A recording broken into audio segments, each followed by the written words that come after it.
의식주보다 중요한 것은 자유이다. 의식주. 이제 먹고 자고 뭐 입는 것을 가리켜서 이제 의식주라고 하죠. 의식주. 공산주의의 실상을 보여주는 아주 재밌는 풍자적인 이야기가 하나 있는데요. 이제 옛날에 그 소비에트 연방이 해체가 되기 전에 그런 이야기인데, 그 소련의 그 모스크바에 살던 개 한 마리가 프랑스 파리로 놀러 왔습니다. 파리 시내를 룰루랄라 구경을 하던 이 소련 개가 프랑스 개를 만나게 됐습니다. 서로 개끼리 통성명을 하고 나서 프랑스 개가 이 소련 개한테 이 소련은 요즘에 어떠냐? 소련의 그 실정이 어떤지 한번 물어봤더니 소련 개가 침을 질질 흘리면서 자기 고향 자랑을 합니다. 야, 소련은 사람뿐만 아니라 개한테도 완벽한 생활이 보장되어 있는 곳이야. 잠잘 곳, 입을 것, 먹을 것 걱정 없이 잘 살고 있어. 이야기를 가만히 듣고 있던 프랑스 개가 고개를 갸우뚱하면서 야, 그런데 너는 뭐 때문에 여기 왔냐? 그러니까 소련 개가 실컷 짖고 싶어서 왔단다. 그런 얘기를 했다고 그래요. 아주 소련 개가 의미 있는 이야기를 했네. 우리 인생에서 사람이 살아가는데 의식주보다 소중한 것이 있다고 하면 그것은 자유다라는 것입니다. 오늘을 살아가는 우리들에게 참된 자유가 있느냐? 여러분 어떻습니까? 여러분 자유롭게 인생을 살아가고 계시나요? 당신은 자유롭게 살고 있습니까? 이 질문이 믿음의 성도들에게는 아주 특별한 의미를 지닌 질문이 되겠습니다. 왜냐하면 이 예수 그리스도께서 자유를 위해서 이 땅에 오셨기 때문입니다. 요한복음 8장 32절에 보면은 진리를 알지니 진리가 너희를 자유케 하리라. 자, 이 말씀도 암송 구절인데 한번 꼭 찾아서 요한복음 8장 32절 언더라인도 하시고 큰 목소리로 3번 읽어보시기 바랍니다. 여기서 말하는 이 진리, 트루스죠. 진리라고 하는 것은 추상적이고 형이상학적인 진리를 말하는 것이 아닙니다. 요한복음 8장에 나오는 진리를 알지니 진리가 너희를 자유케 하리라. 이게 이제 추상적이거나 형이상학적인 진리를 말하는 것이 아니라 여기서 말하는 진리는 누구예요? 요한복음 8장 32절에 진리를 알지니 진리가 너희를 자유케 하리라. 이 진리라는 것이 예수 그리스도를 의미하는 것입니다. 성경은 하나님의 아들로 이 땅에 오신 예수 그리스도가 나를 자유케 하면 내가 정말로 진정으로 자유함을 얻는다. 이렇게 우리들에게 말씀하고 있습니다. 예수 그리스도께서 내가 인생을 살아가는데 자유케 하시기 위해서 이 땅에 오신 분이다. 이런 메시지를, 이 놀라운 메시지를 우리들에게 전하고 있는데, 갈라디아서 5장 1절 말씀입니다. 사도 바울은 이런 얘기를 했습니다. 그리스도께서 우리로 자유케 하려고 자유를 주셨으니 그러므로 굳세게 서서 다시는 종의 멍에를 매지 말아라. 사도 바울은 이 갈라디아서 말씀에서 주님이 이미 우리에게 자유를 주셨으므로 자유를 포기하고 종의 멍에를 지는 삶으로 돌아가지 말아라. 이런 당부를 하고 있습니다. 우리가 정말 자유를 주시는 주님을 만나서 예수 그리스도 안에서 자유를 얻었다고 하면은 나 자신을 향해서 한번 물어봐야 될 중요한 질문이 있습니다. 그게 뭐냐면은 나는 정말 자유한가? 이런 질문입니다. 여기서 성경이 말하는 이 자유라고 하는 것은 이제 세상에서 말하는 그 프리덤하고는 많이 다릅니다. 사회에서 말하는 자유라고 하는 것은 무책임, 무질서, 부도덕한 성향을 가진 자유라고 곡해하기도 하는데, 성경이 말하는 이 프리덤이라고 하는 것은 근본적으로 죄로부터의 자유를 말하는 것입니다. 죄로부터의 자유. 내가 예수를 믿는 그 순간 나는 죄사함을 받고 이것이 진정한 자유의 스타트 포인트가 되는 것입니다. 그런데 예수를 믿고 죄사함을 받고 자유를 얻은 것은 사실인데,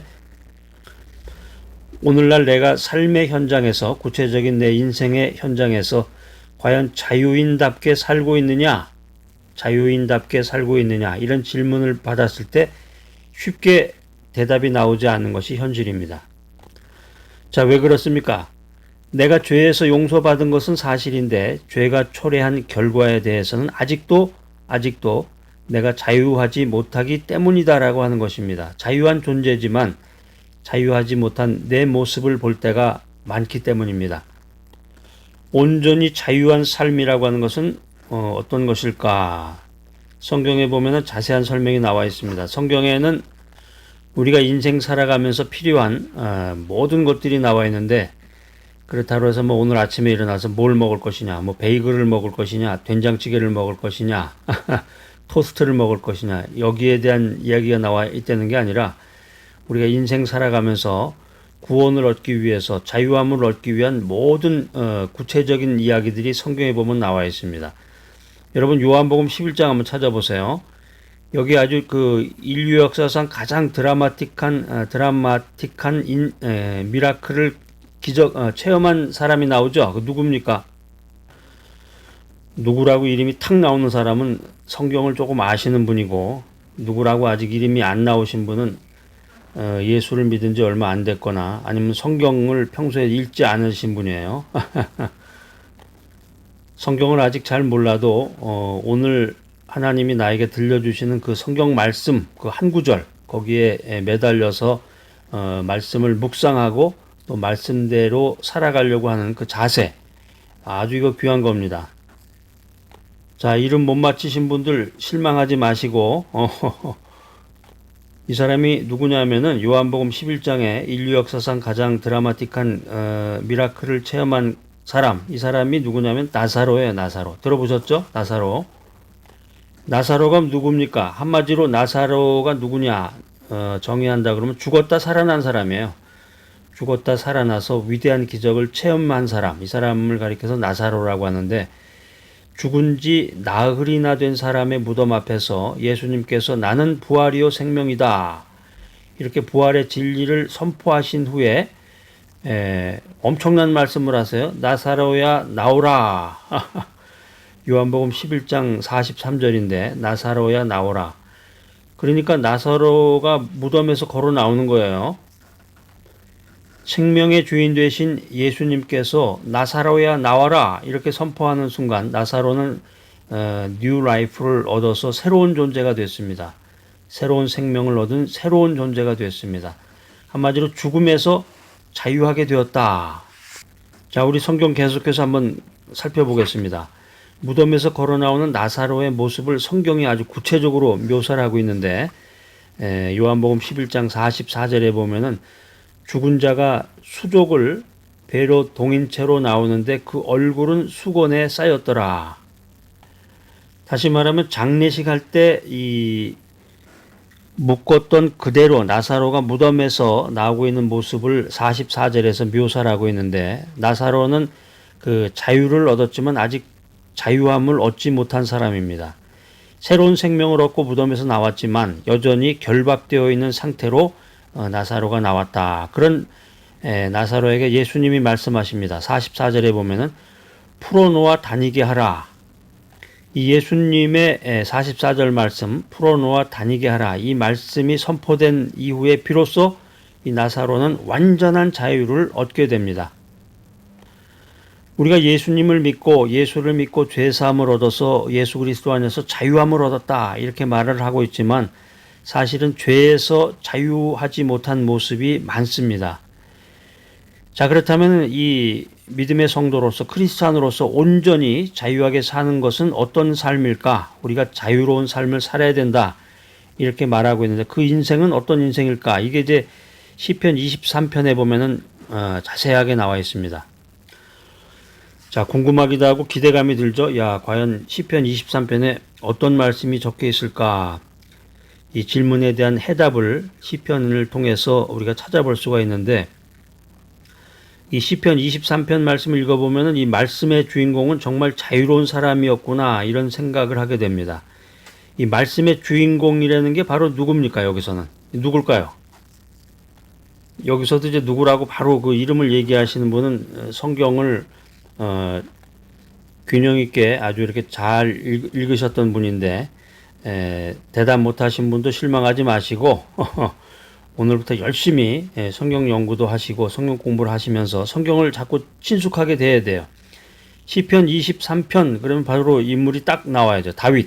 다윗이라는 이름이 딱 나와야 되는데 아직 나오지 못하시는 분은 조금 더 연구를 하셔야 됩니다.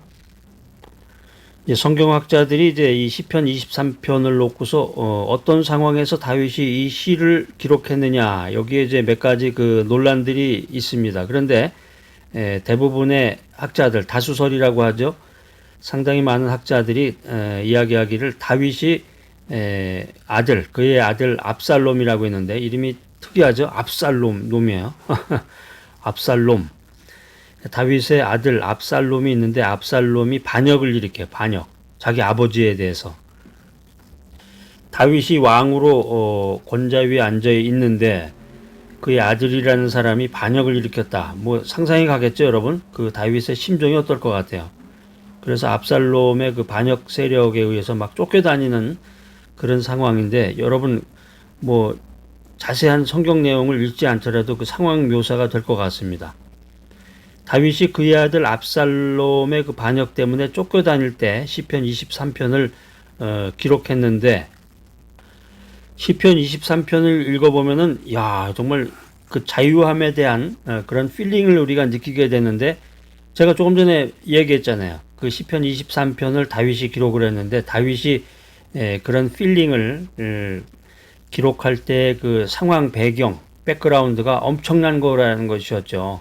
자기 아들의 그 반역으로 인해서 엄청난 상처, 마음의 상처와 고통, 그 불안한 가운데에서도 불구하고 믿음 안에서 이 시편 23편을 기록하면서 그 주님을 향한 믿음, 또 믿음 안에서의 그 프리덤에 대한 그런 신앙 간증을 했다고 하는 것입니다.